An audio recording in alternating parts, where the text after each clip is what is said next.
ఓం శ్రీ గురుభ్యో నమః. శ్రీ శ్రీ శ్రీ యోగి రామానంద గురుపాదుకా పూజయామి. శ్రీ లలిత అమ్మవారి నామాల గురించి మరింత భావయుక్తంగా. గురు సమానులు పూజ్యనీయులు శ్రీ విజయ్ కుమార్ సార్ గారి స్వలిఖితం నుండి. అమ్మ స్థూల రూప వర్ణనలో భాగంగా 3వ కూటమైనటువంటి శక్తి కూటంలోని నామాల గురించి మనము చెప్పుకుంటూ ఉన్నాం. ఇప్పుడు అదే నామాలలో శివ అనే నామం గురించి చెప్పుకుందాం.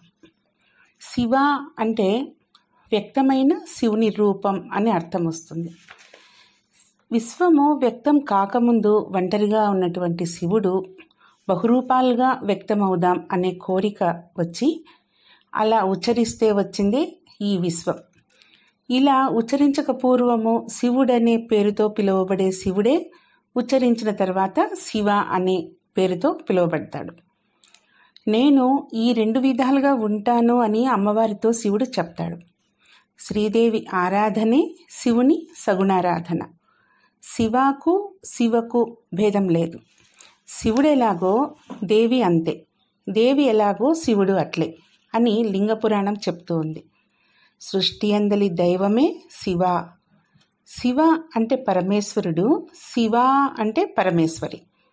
శివ ప్లస్ ఆ శివ, ఈ శివాల కలయికే ఈ సృష్టి అన్నమాట. శ్రీచక్రమందున్నటువంటి బిందువు, అందులో ఉన్న శక్తి శివ రూపమే. శివ అంటే సమస్తము తన వశమున ఉన్న స్థితి. సమస్తం శివవశమే అంటే శ్రీదేవి వశమే అని కూడా అర్థం వస్తుంది. శివ అనగా సమస్తం విశ్రాంతి చెందు స్థితి. సృష్టి సమస్తము శ్రీదేవి యందు విశ్రాంతి చెందుతుంది.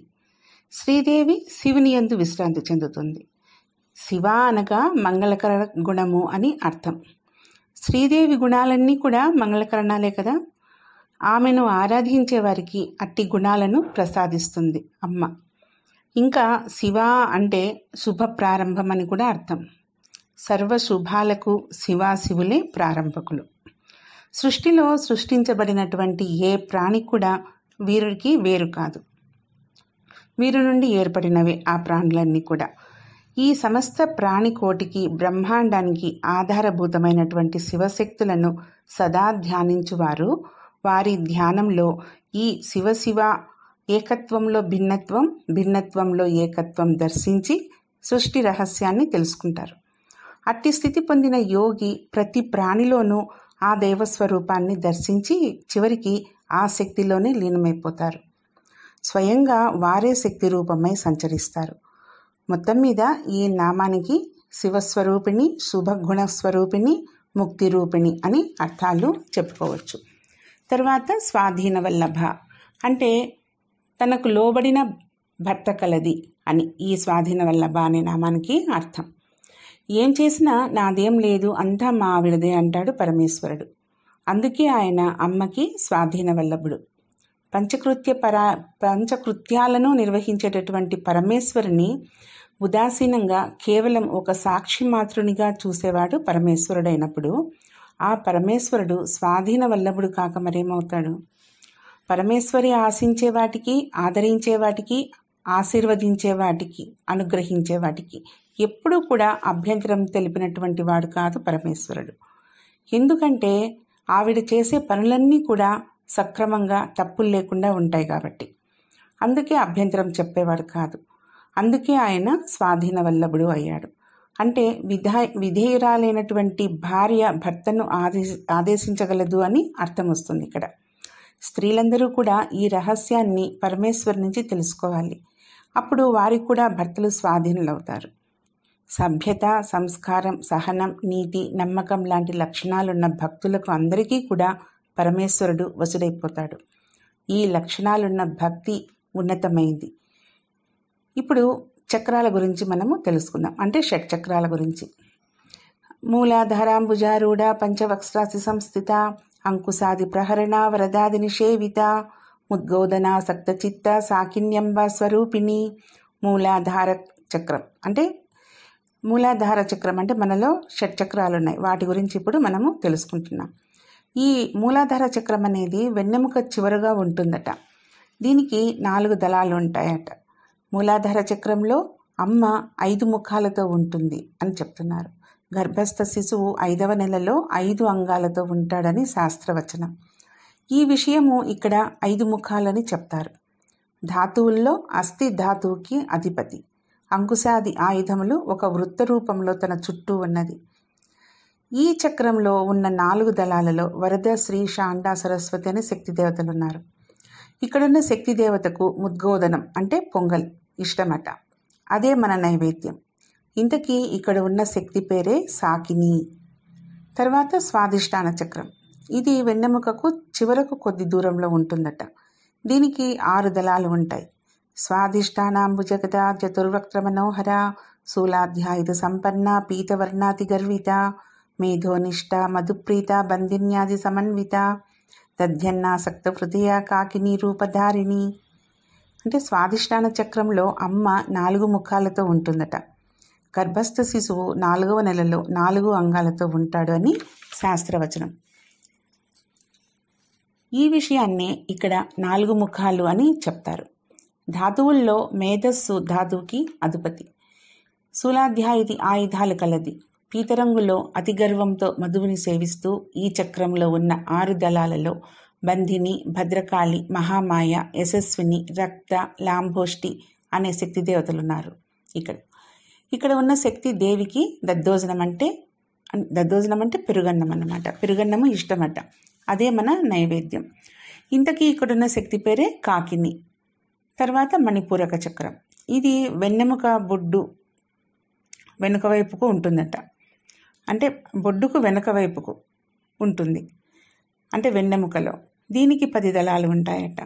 మణిపూరాబ్జ నిలయ వదనత్రయ సంయుత వజ్రాదికాయుధోపేత డామర్యాదిభిరావృత రక్తవర్ణ మాంసనిష్ఠ గుడాన్న ప్రీత మానస సమస్త భక్త సుఖదాలా కిన్యంబ స్వరూపిణి. అంటే ఈ మణిపూరక చక్రంలో అమ్మ 3 ముఖాలతో ఉంటుంది. గర్భస్థ శిశువు 3వ నెలలో 3 అంగాలతో ఉంటాడు అని శాస్త్రవచనం. ఈ విషయం ఇక్కడ 3 ముఖాలు అని చెప్తారు. ధాతువుల్లో మాంసం ధాతువుకి అధిపతి. వజ్రాధిక ఆయుధాలు కలది. రక్తపు రంగులో మాంసం అంటే ఇష్టం. ఈ చక్రంలో ఉన్న 10 దళాల్లో డామరి, ఢంకారిణి, నార్య, తమస్య స్టాన్వి, దాక్షాయణి, దత్తయ, నార్య, పార్వతి, ఫట్కారి అని శక్తి దేవతలున్నారు. ఇక్కడున్న శక్తి దేవతకు గుడాన్నం అంటే బెల్లమన్నం అన్నమాట. బెల్లమన్నం ఇష్టమట. అదే మన నైవేద్యం. ఇక్కడి శక్తి పేరే లాకిని. తర్వాత చక్రం అనాహత చక్రం. ఇది వెన్నెముక హృదయం అంటే హృదయం వెనుక ఉంటుందట. దీనికి 6 దళాలు ఉంటాయి. 6 దళాలు ఉంటాయి. అనాహతాబ్జ నిలయ శ్యామాభావదనద్వయ దంష్ట్రోజ్వల లక్షమాల దిధర రుద్ర సంస్థిత కాలరాత్యాది శక్తోగ్నవృద స్నిగ్ధోదన ప్రియ మహావీరేంద్ర వరద రాకిణ్యంబ స్వరూపిణి. ఈ అనాహత చక్రంలో అమ్మ 2 ముఖాలతో ఉంటుంది. గర్భస్థ శిశువు 2వ నెలలో 2 అంగాలతో ఉంటాడు అని శాస్త్రవచనం. ఈ విషయం ఇక్కడ 2 ముఖాలు అని చెప్తారు. ధాతువుల్లో రక్తం ధాతువుకు అధిపతి. దంష్ట్రోజ్వల ఆయుధం కలిగి ఉంది. అక్షమాలని ధరించింది. నలుపు రంగులో ఈ చక్రంలో ఉన్న 12 దళాల్లో కాళరాత్రి, బంధిత, గాయత్రి, ఘంటాకర్షిణి, జార్ణచండిక, ఛాయార్త, జయ, ఝంకారిణి, జ్ఞానరూప, టంకహస్త, ఠంకారిణి అనే శక్తి దేవతలున్నారు. ఇక్కడ ఉన్న శక్తిదేవికి నెయ్యి అన్నం అంటే ఇష్టం. అదే మన నైవేద్యం అన్నమాట.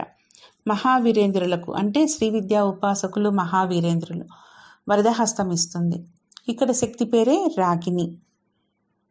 తర్వాత విశుద్ధ చక్రం. ఇది వెన్నెముక కంఠం వైపు ఉంటుంది.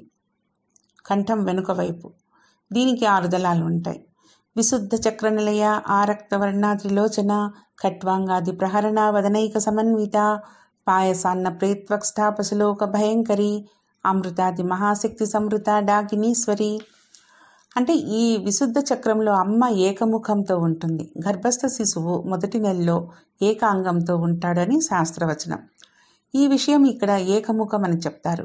ధాతువుల్లో త్వక్ ధాతువుకి అధిపతి. ఖట్వాంగాది ఆయుధాలతో ఉంటుంది. అక్షమాలని ధరించింది. ఆరక్త రంగులో ఉంటుంది.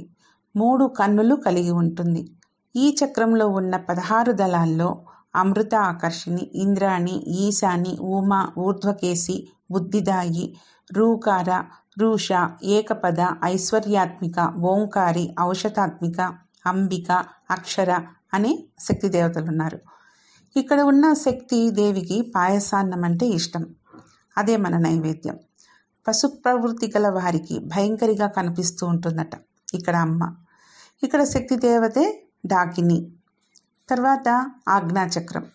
ఇది 2 కనుబొమ్మలకు మధ్య ఉంటుంది. దీనికి 2 దళాలు ఉంటాయి. ఆజ్ఞాచక్రాబ్జ నిలయ శుక్లవర్ణ షడానన మధ్య సంస్థ హంసవతి ముఖ్య శక్తి సమన్విత హరిద్రానైకరసిక హాకిని రూపధారిణి. అంటే ఈ ఆజ్ఞాచక్రంలో అమ్మ 6 ముఖాలతో ఉంటుందట. గర్భస్థ శిశువు 6వ నెలలో 6 అంగాలతో ఉంటాడు అని శాస్త్రవచనం. ఈ విషయము ఇక్కడ 6 ముఖాలని చెప్తారు. ధాతువుల్లో మధ్య ధాతువుకి అధిపతి. ముఖ్యమైన శక్తి ఆయుధం కలది. అంటే కుమారస్వామి 6 ముఖాలతో ఉంటాడు కదా. తెలుపు రంగులో ఉన్న ఈ చక్రంలో ఉన్న 2 దళాల్లో హంసవతి, క్షమావతి అనే శక్తి దేవతలు ఉన్నారు. ఇక్కడున్న శక్తిదేవికి పులిహోర అంటే ఇష్టం. ఇదే మన నైవేద్యం. ఇక్కడున్న శక్తి పేరే హాకిని. తర్వాత సహస్రదళ పద్మాన్ని అంటే సహస్రారాన్ని చక్రంలాగా భావించరన్నమాట. ఇది ఒక స్థితి. సహస్రం అంటే 1000 అని కాదు, అనేకము అనే అర్థం వస్తుంది. సహస్రదళ పద్మస్థ సర్వవర్ణోపశోభిత సర్వాయుధధరా శుక్ల సంస్థిత సర్వతోముఖి సర్వోదన ప్రీతచిత్త యాకిన్యంబ స్వరూపిణి. సహస్రదళ పద్మంలో ఉన్న అమ్మ ఆదిశక్తి. అందుకే అమ్మ సర్వవర్ణాలతో శోభిస్తూ ఉంటుంది. అన్ని ఆయుధాలను ధరిస్తుంది. శుక్లధాతువు రూపంలో ఉంటుంది. గర్భస్థ శిశువుకు అన్ని అంగాలు ఏర్పడతాయి. అన్ని రకాల వంటలు అమ్మకి ఇష్టమే. ఇక్కడున్న శక్తి పేరు యాకిని అమ్మ. వజ్రేశ్వరి, వామదేవి, వయోంవస్థావ వివర్జిత, సిద్ధేశ్వరి, సిద్ధ విద్యా, సిద్ధమాత, యశస్విని. మూలాధార చక్ర అధిష్టాన దేవత సిద్ధ విద్య. స్వాధిష్టాన చక్ర అధిష్టాన దేవత సిద్ధేశ్వరి. మణిపూర చక్రాధిష్టాన దేవత వయోంవస్థా వివర్జిత. అనాహత చక్రాది దేవత వామదేవి. విశుద్ధ చక్రాది దేవత వజ్రేశ్వరి. ఆజ్ఞా చక్రాధిష్టాన దేవత సిద్ధమాత. సహస్రాధిష్టాన దేవత యశస్విని. ఇలా మూలాధారం నుండి సహస్రారం వరకున్న చక్రాలకు సంబంధించి అధిష్టాన శక్తి దేవతల నామాలు ఉన్నాయి. ఇక స్వాహ, స్వధ, అమతి, మేధ, శృతి, స్మృతి, అనుత్తమ. శృతి, మేధ, అమతి, స్వధ, స్వాహ. వీటిలో స్మృతి, అనుత్తమ ఇవి మూలాధారం నుండి సహస్రారం వరకున్న 7 చక్రాలకు సంబంధించిన నామాలు. మూలాధారైక నిలయ, బ్రహ్మగ్రంథి విభేదిని, మణిపూరాంతరుదిత, విష్ణుగ్రంథి విభేదిని, ఆజ్ఞాచక్రాంతరాలస్థ, రుద్రగ్రంథి విభేదిని, సహస్రారాంబుజారూఢ, సుధాసారాభివర్షిణి. వీటిలో మూలాధార చక్రంలో ఉన్న అమ్మ మనలో దేహమే నేను అనే భావాన్ని తొలగిస్తుంది.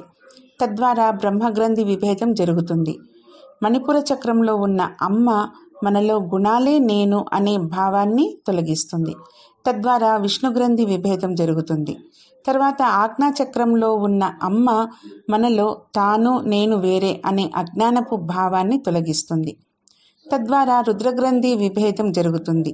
సహస్రార చక్రంలో ఉన్న అమ్మ మనలో అన్ని గ్రంథాలు తొలిగాక అమృత వర్షం కురిపిస్తుంది. తటిల్లత సమరుచిశ్చక్రోపరి సంస్థిత మహాశక్తి కుండలిని బిసుతంతు తనీయసి. కుండలిని తీగలాగా సహస్రారం వైపు ప్రయాణం చేస్తూ అన్ని చక్రాల్లో సమంగా ఉంటూ 6 చక్రాలపైన సహస్రారంలో శివశక్తి ఐక్యత స్థితిలో ఉంటుంది. ఇదే సన్నటి తీగలాగా ఉన్న కుండలిని శక్తి. తర్వాత కుళామృతైక రసిక, కుల సంకేత పాలిని, కులాంగణ, కులాంతస్థ, కౌలిని, కులయోగిని. అమ్మని ఆరాధించడంలో కౌల మార్గమని ఉంది. ఇందులో సాధకులు మూలాధారం నుండి ఆజ్ఞాచక్రం వరకు దృష్టి పెడతారు. వాటికి సంబంధించిన నామాలే ఇవి. మూలాధారం నుండి ఆజ్ఞాచక్రం వరకు సాధన చేసేవారు కోళులు అంటారు. ఈ సాధనలో ద్రవించే అమృతపానం నందు రసికత కలది కాబట్టి కులామృతైక రసిక. ఈ కౌల మార్గంలో ఎలా సాధన చేయాలో సంకేతాలిచ్చేది కాబట్టి కుల సంకేత పాలిని. ఈ మార్గంలో ఒక కుల స్త్రీలాగా అంటే ఘోషాలో ఉన్న స్త్రీలాగా ఎవరికీ కనపడకుండా ఉంటుంది కాబట్టి కులాంగన. అన్ని చక్రాల్లో అంటే మూలాధారం నుండి ఆజ్ఞ వరకు కొలువై ఉంటుంది కాబట్టి కులాంతస్థ. ఆ కౌలంలో ఉంటుంది కాబట్టి కౌలిని. ఆ మార్గంలో యోగ సిద్ధిని కలిగి ఉంది కాబట్టి కులయోగిని. అకుల సమయాంతస్థ సమయాచార తత్పర. ఆజ్ఞాచక్రం నుండి సహస్రారం వరకు సాధన చేసేవారిని అకౌలులు అని అంటారట. వీరికి సంబంధించిన నామాలే ఇవి. శివశక్తి మధ్య భేదం పాటించనిది సమయాచారం. అట్టి ఆచారంలో ఉండేది సమయాంతస్థ. ఈ సమయాచారులచే సేవింపబడేది సమయాచార తత్పర.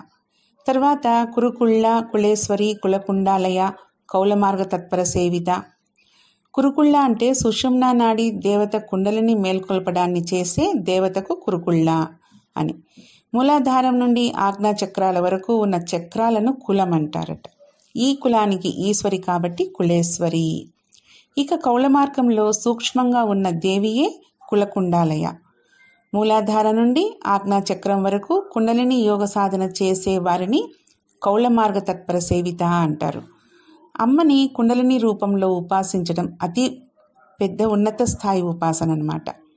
అందరిలో కూడా మూలాధారంలో కుండలిని రూపంలో నిక్షిప్తమై ఉంటుంది. ఆకలి దప్పులు, నిద్ర, మైథునాలు జంతువులకు మానవులకు ఒకటే. ఆధునిక సౌఖ్యాలకు అలవాటు పడ్డ మనము కంటికి కనిపించేదంతా సత్యమనే అనుకుంటాం. కానీ కనపడనంత మాత్రాన సత్యము అసత్యం కాదు. మనలో ఇన్ని జరుగుతున్నాయంటే దానికి కారణము ఎవరు అంటే అజ్ఞానంలో ఉండే మనము నేనే అంటాం. కానీ ఈ అజ్ఞానపు నేను కొన్ని పనులు అంటే ఉదాహరణకి శ్వాస తీసుకోవడం, తిన్నవి అరిగించడం, వేస్ట్ని బయటికి నెట్టేయడం, అరిగిన దాన్ని శక్తి రూపంలో రక్త ప్రసరణ చేయడం, ఆ రక్తాన్ని శుద్ధి చేయడం లాంటి పనులు చేయలేమని తెలిసాక అసలు నేను తెలుస్తుంది. ఈ అసలు నేనే కుండలిని. కుమ్మరివాడు కుండ చేశాక మిగిలిన మట్టిని కుండ అడుగున అద్దినట్లు మనని శక్తితో తయారు చేసేవాడు ఆ మిగిలిన శక్తి శేషాన్ని మన మూలాధార చక్రంలో ఉంచారు. ఇదే కుండలిని. ఈ కుండలిని రూపంలోని అమ్మని ఉపాసించడం రహోయాగం. రహోయాగ క్రమారాధ్య రహస్తర్పణ తర్పిత అనే లలితా సహస్రంలోని నామాలు దీన్ని స్పష్టం చేస్తున్నాయి. మనలోని షట్చక్రాలు, సహస్రార స్థితి ఇవి అంతర్ముఖ సాధన ద్వారా మాత్రమే అనుభవంలోకి వస్తాయి. అటువంటి అంతర్ముఖ సాధన మాత్రమే యోగ సాధన. మరిన్ని అమ్మ గురించిన విషయాలతో మళ్ళీ కలుసుకుందాం. ఓం శ్రీమాత్రే నమః. ఓం శ్రీ గురుభ్యో నమః.